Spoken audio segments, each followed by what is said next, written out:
Bueno, buena semana. Volvemos entonces a arrancar después de en lo que andábamos. Andábamos en Gustavo Rojas Pinilla y cómo se va deteriorando el régimen de Gustavo Rojas Pinilla que había comenzado en el año 53 con el famoso golpe del 13 de junio del 53. Eh, Alberto Lleras Camargo es quien lidera la oposición a Gustavo Rojas Pinilla. Recordemos que Lleras Camargo ya había sido presidente, que fue el que finalizó el gobierno de López Pumarejo, por allá en el 1950, cuando termina López del 46, del 46 al 50 es Ospina. Entre el 42 y el 46 Laureano. López es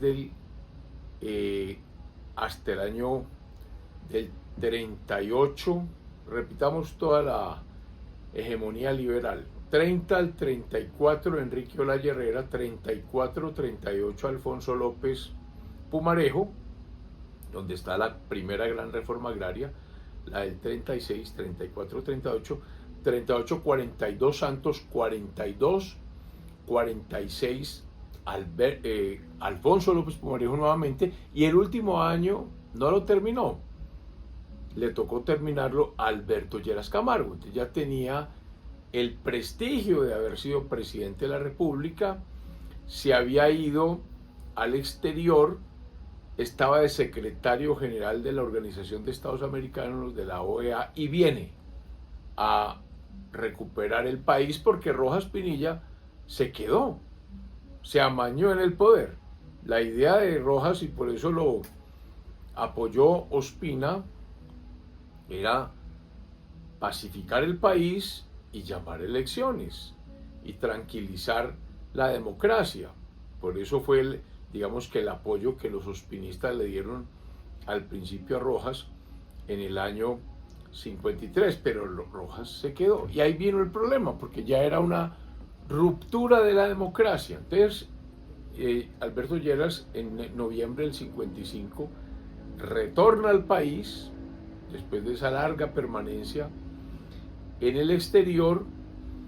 En el año en 56 fue elegido jefe del Partido Liberal, mire ya la importancia, expresidente liberal, jefe del Partido Liberal en el año 56, en buenos términos con Alfonso López Pumarejo, que también fue expresidente, porque López Pumarejo incluso en esa época le propone al directorio liberal de Antioquia una reforma constitucional para establecer una representación proporcional de todos los grupos políticos, y sugería la posibilidad de un apoyo liberal a un candidato conservador. Esos son los antecedentes de lo que fue el Frente Nacional y fue López Pumarejo.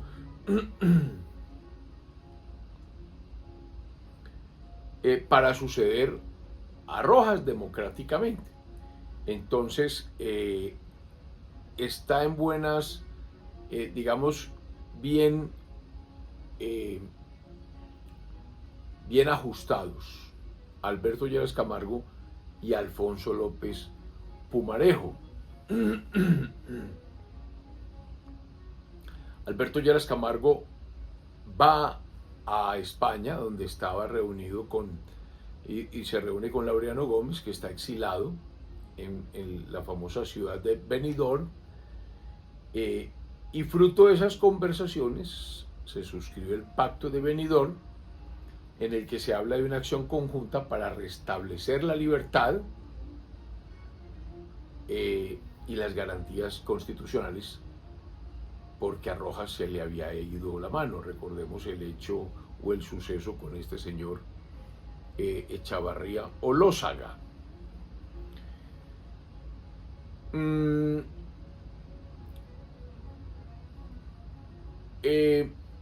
Ospina Pérez se retira de la ANAC, de la Asociación Asamblea Nacional Constituyente,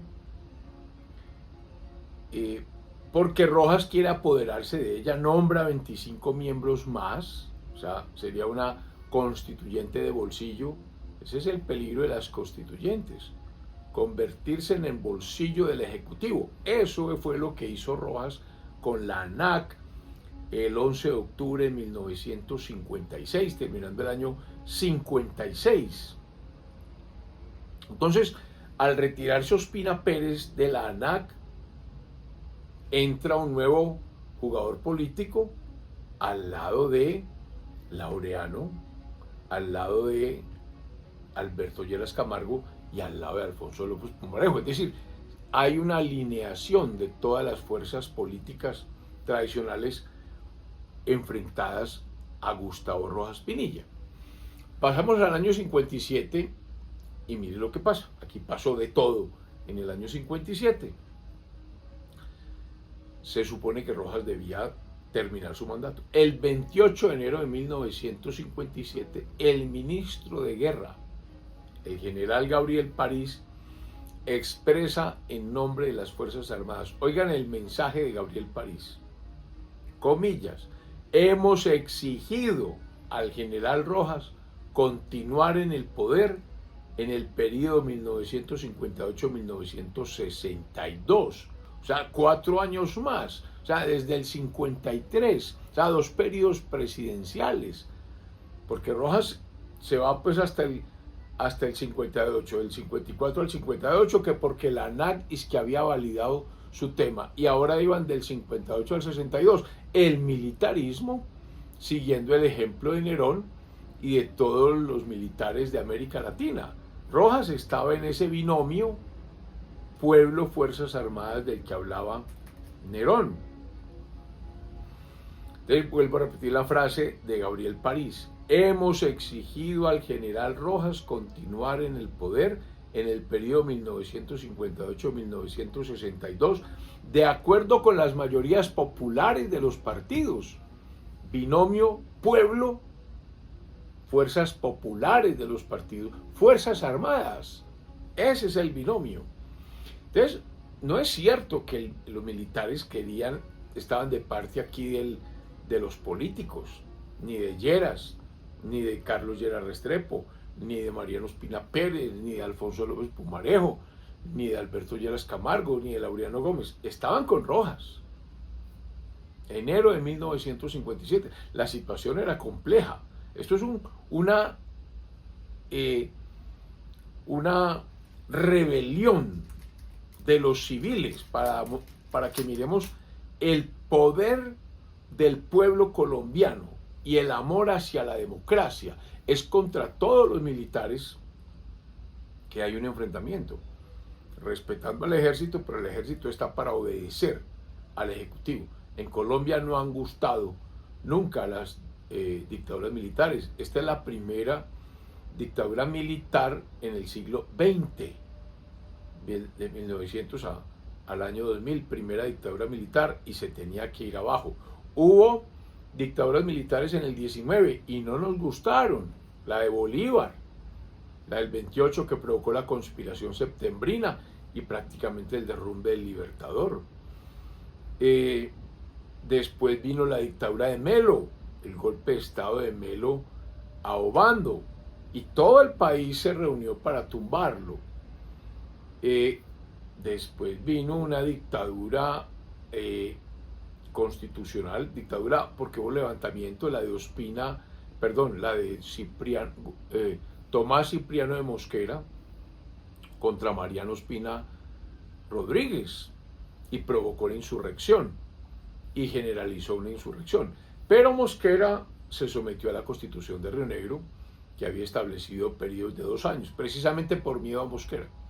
Entonces, Colombia no es tierra propicia para las dictaduras. Esa declaración entonces del general París, el 28 de enero del 57, consolida la oposición, se generaliza la oposición a Gustavo Rojas Pinilla.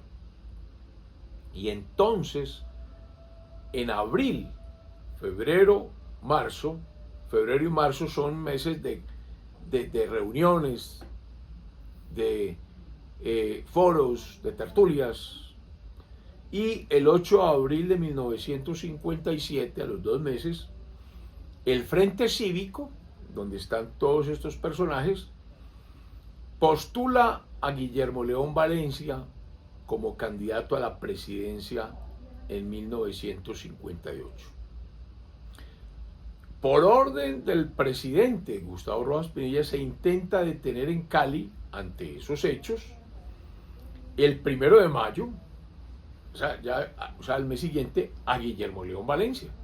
Guillermo León Valencia opone resistencia, se va a conferenciar con el obispo de Cali y la ciudadanía comienza a protestar por ese intento de detención.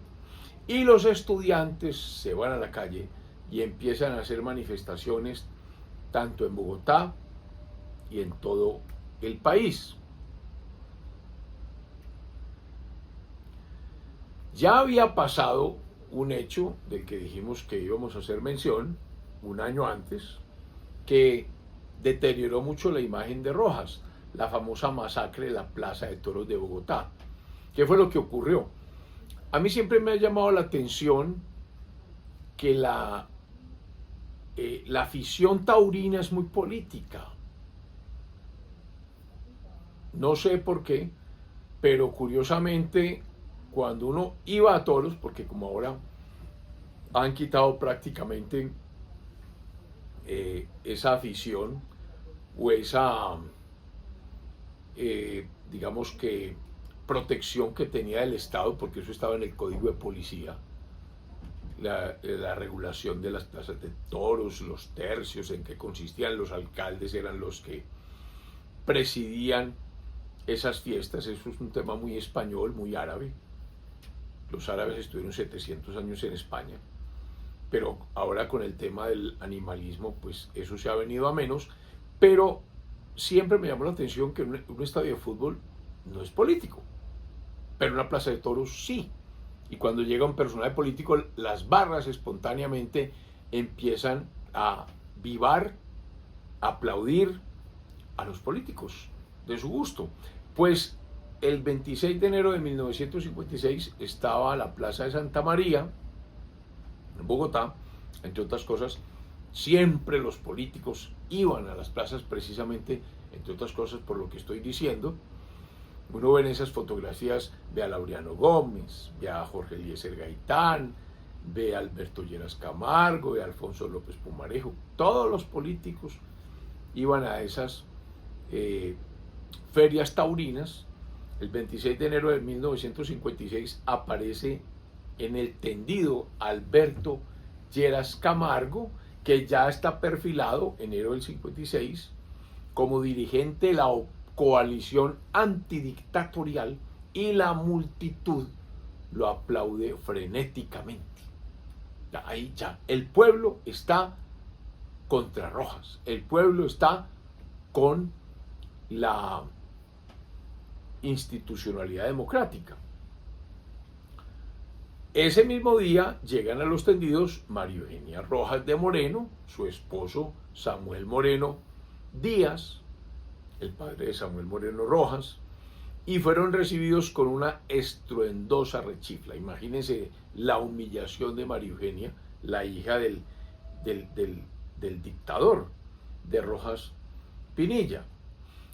A la semana siguiente hay toros. Esto es la feria cada semana, o sea, el sábado 5 de febrero, los defensores de Rojas se prepararon y dijeron, esta no nos la vuelven a hacer, y metieron unos fanáticos de Rojas, unos áulicos, se ubicaron estratégicamente en los tendidos, y cuando en la plaza iba a aplaudir a los civilistas, fueron atacados por los áulicos de Rojas, que habían sido organizados estratégicamente en todos los rincones de la plaza.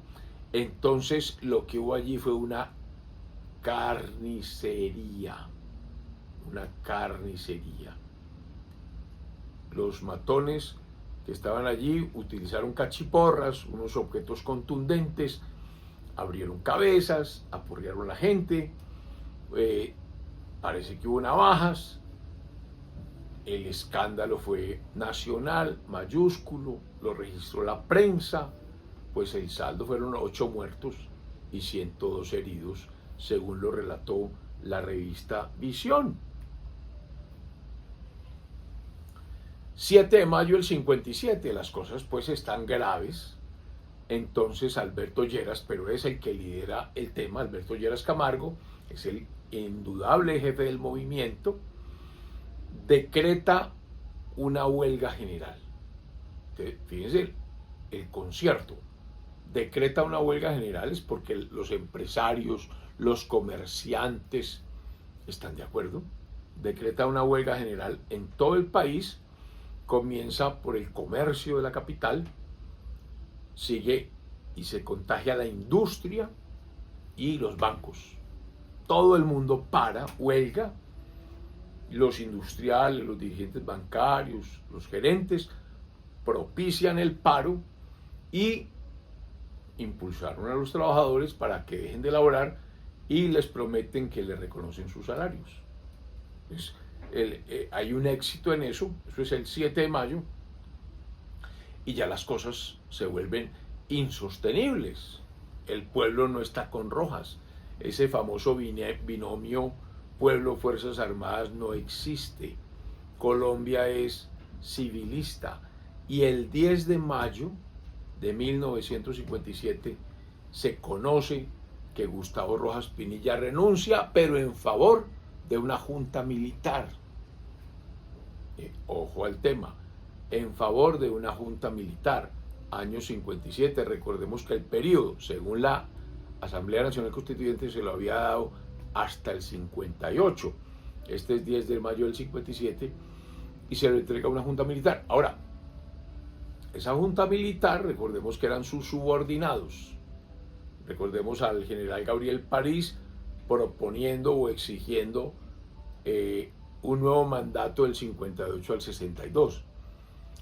Rojas lo que quería era aplacar los ánimos, entregarle a la Junta Militar, que la Junta Militar lo volviera a llamar a él, o sea, apaciguar a los ánimos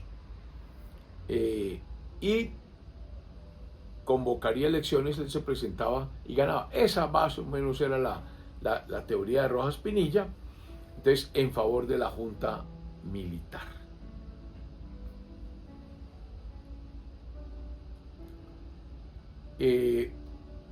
Pero la Junta Militar se le volteó a Rojas.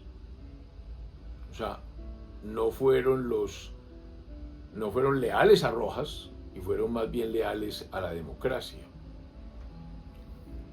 Conversaron con los partidos políticos, con los jefes políticos, se dieron cuenta de la problemática. Me imagino que hablaron con Mariano Ospina Pérez, obviamente con Alberto Lleras Camargo, con Carlos Lleras Restrepo, con Alfonso López Pumarejo, con Laureano Gómez, porque organizó esa junta militar un gobierno y se percatan de que el real vencedor en estos comienzos era Laureano Gómez, porque era al que le había quitado el poder Rojas Pinilla en el año 53.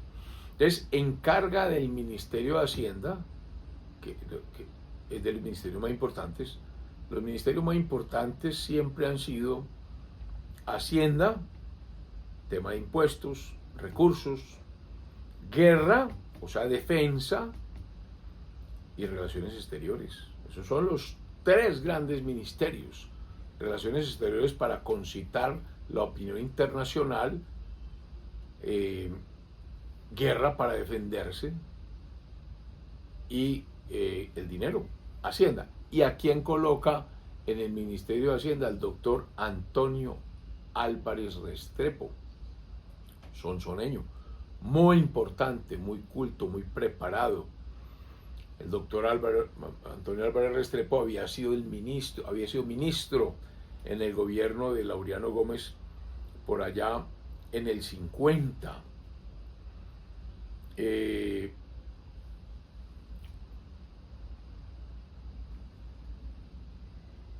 Inclusive la Junta organiza entonces elecciones parlamentarias. ¿Hacía cuánto no se reunía el Congreso? El Congreso no se había vuelto a reunir porque la Junta Militar no permitió, porque porque Rojas no lo había permitido desde el año 53, porque el Congreso había sido cerrado en el año 49 por Ospina, porque Laureano convocó esa Asamblea Nacional Constituyente. Entonces hay un receso del Congreso prácticamente desde el año 49 hasta el año 58.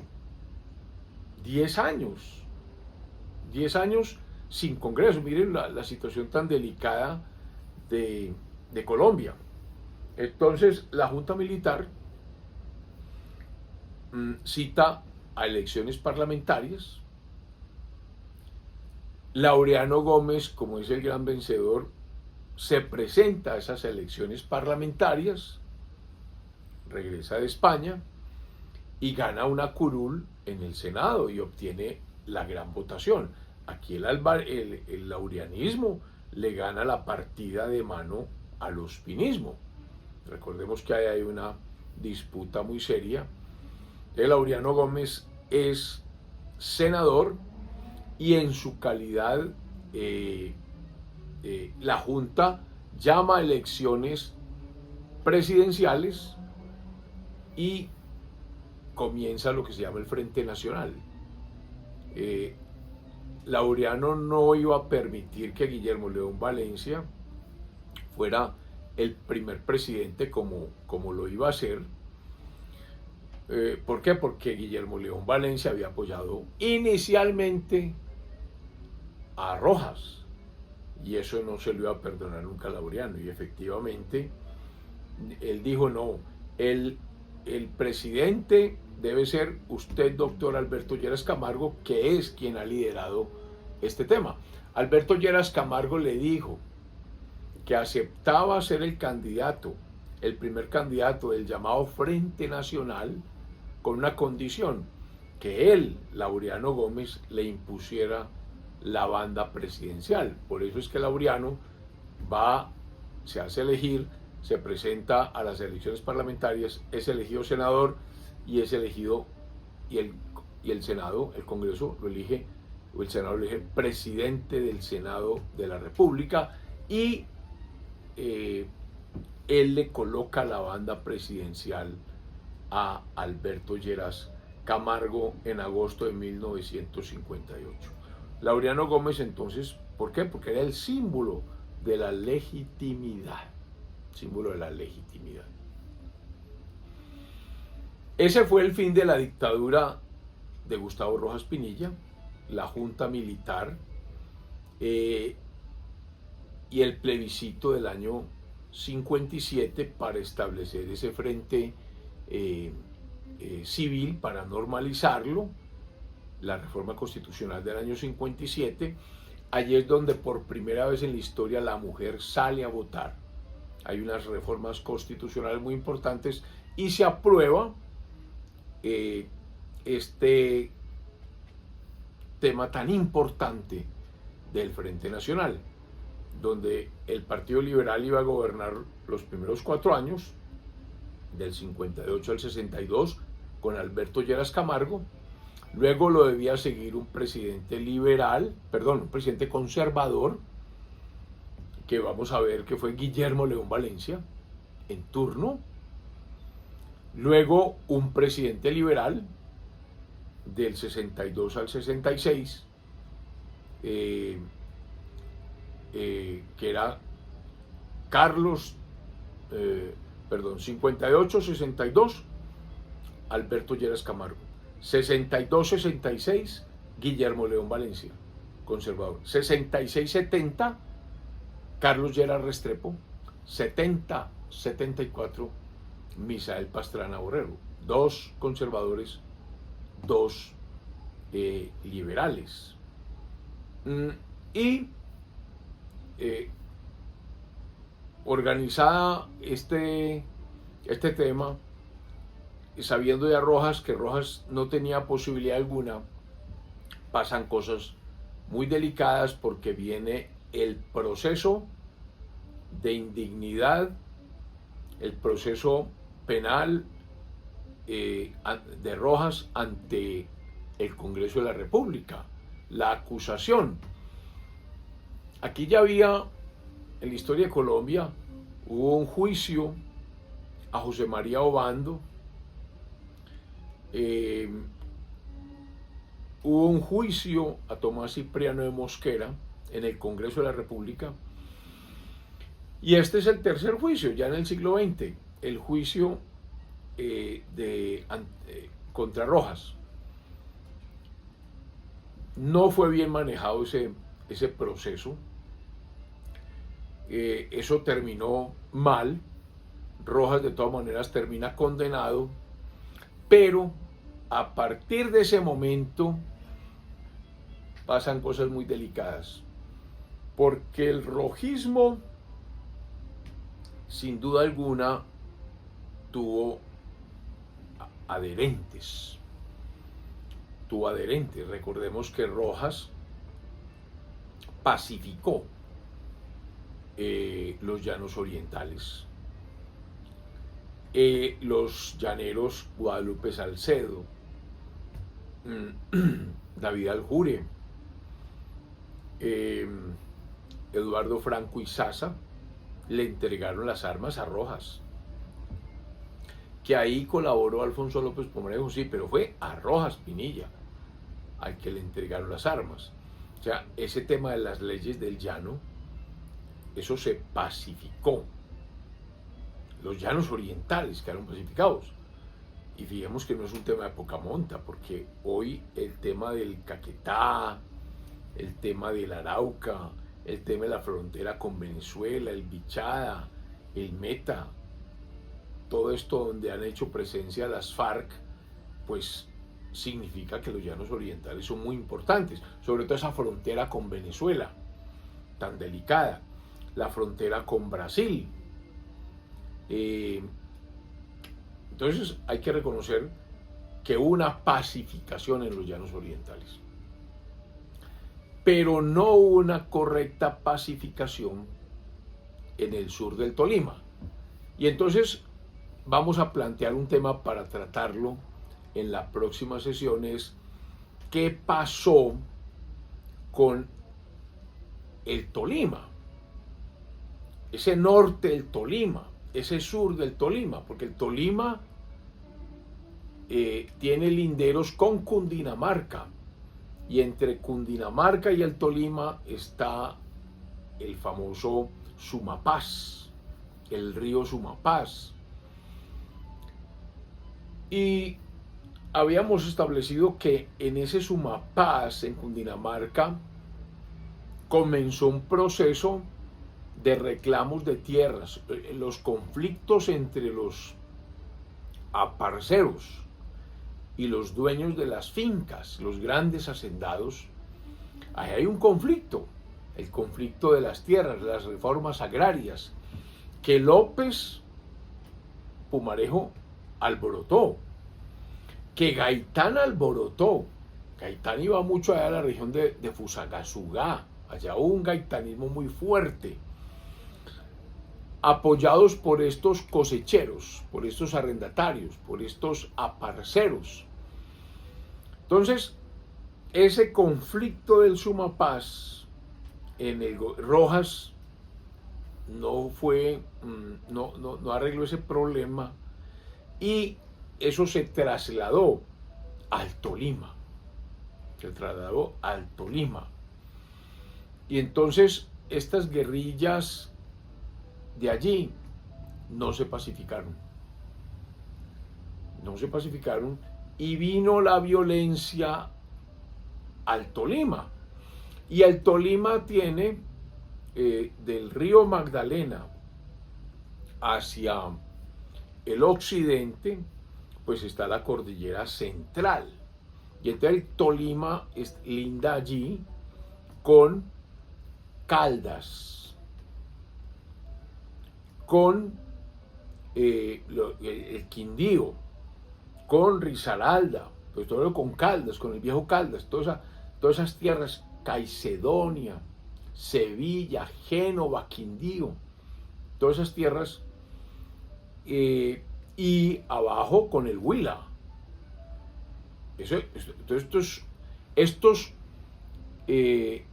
bandoleros o guerrilleros del Sumapaz se van acá al Tolima, y por eso el historiador James Henderson se ubica mucho al estudiar el fenómeno de violencia política en el Tolima, donde se desangró Colombia, donde aparecen formalmente otros guerrilleros.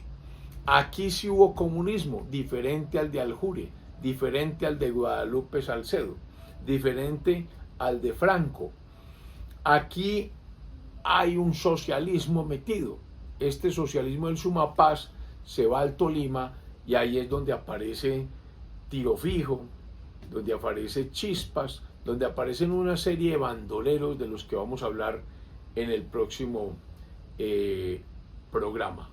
Dejamos pues en la dictadura, en el fin de la dictadura de Rojas Pinilla y el comienzo del Frente Nacional. Feliz semana. Si te ha gustado este video, favor darle clic y suscríbete.